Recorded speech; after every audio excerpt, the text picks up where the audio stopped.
ಶ್ರೀಮದ್ ಜಗದ್ಗುರು ಶ್ರೀ ಮಲ್ಲಿಕಾರ್ಜುನ ಶಂಕರಾನಂದ ಅಪ್ಪಾಜಿಗಳ ಎರಡನೇ ಹೆಜ್ಜೆ ಏನಪ್ಪಾ ಅಂತಂದ್ರ ಸದ್ಗುರು ಮಲ್ಲಿಕಾರ್ಜುನ ಶಂಕರಾನಂದ ಅಪ್ಪಾಜಿಗಳು ದಯೆ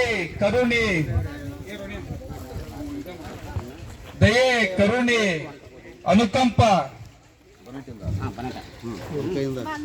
ವಾತ್ಸಲ್ಯ ಮಾನವೀಯತೆ ಇಂಥ ಗುಣಗಳಿಂದ ಇಡೀ ಜಗತ್ತು ಮಲ್ಲಿಕಾರ್ಜುನ ಶಂಕರಾನಂದ ಅಪ್ಪಾಜಿಗಳನ್ನ ಏನಂತ ಕರಿತೈತಿಪ್ಪ ಅಂತಂದ್ರ ಪ್ರೇಮಮಯಿ, ದಯಾಮಯಿ, ವಾತ್ಸಲ್ಯಮಯಿ, ಕರುಣಾಮಯಿ ಅಂತ ಕರ್ತೈತ್ರಿ.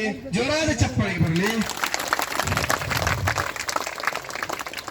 ಇವತ್ತಿನ ಈ ಸುಂದರವಾದ ಭವ್ಯವಾದ ಕಾರ್ಯಕ್ರಮದೊಳಗ ಜಾತಿ, ಮತ, ಪಂಥ, ಧರ್ಮದ ಎಲ್ಲಾ ಸದ್ಭಕ್ತರ ಮನಸ್ಸಿನ ಮಂದಿರದೊಳಗೆ ಮನೆಗಳೊಳಗೆ ಶ್ರೀಮದ್ ಜಗದ್ಗುರು ಶ್ರೀ ಮಲ್ಲಿಕಾರ್ಜುನ ಶಂಕರಾನಂದ ಅಪ್ಪಾಜಿಗಳು ಇವತ್ತು ಹರಿಸಿ ಹಾರೈಸಕತ್ತಾರತ್ತಂದ್ರ ಈ ಭಕ್ತ ಸಮೂಹ ಸಾಕ್ಷಿ, ಈ ಕಾರ್ಯಕ್ರಮವೇ ಸಾಕ್ಷಿ ಅನ್ಲಿಕ್ಕೆ ಬಹಳ ಸಂತೋಷ ಅನಿಸ್ತದ, ಅಭಿಮಾನ ಅನಿಸ್ತದ. ನಮ್ಗೆ ಅದ್ಭುತವಾಗಿರ್ತಕ್ಕಂಥ ಭಕ್ತರು, ಪರಮ ಗುರುಗಳು